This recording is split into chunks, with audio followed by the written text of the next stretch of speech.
اور تم ان کے متعلق خیال کرو کہ وہ جاگ رہے ہیں حالانکہ وہ سوتے ہیں، اور ہم ان کو دائیں اور بائیں کروٹ بدلاتے تھے، اور ان کا کتا چوکھٹ پر دونوں ہاتھ پھیلائے ہوئے تھا۔ اگر تم ان کو جھانک کر دیکھتے تو پیٹ پھیر کر بھاگ جاتے اور ان سے دہشت میں آ جاتے۔ اور اسی طرح ہم نے ان کو اٹھایا تاکہ آپس میں ایک دوسرے سے دریافت کریں۔ ایک کہنے والے نے کہا کہ تم یہاں کتنی مدت رہے؟ انہوں نے کہا کہ 1 دن یا اس سے بھی کم۔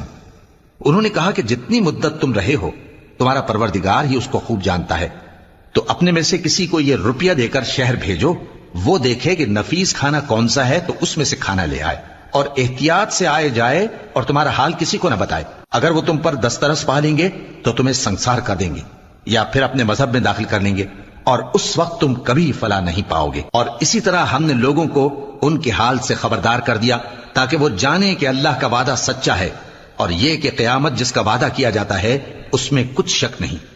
اس وقت لوگ ان کے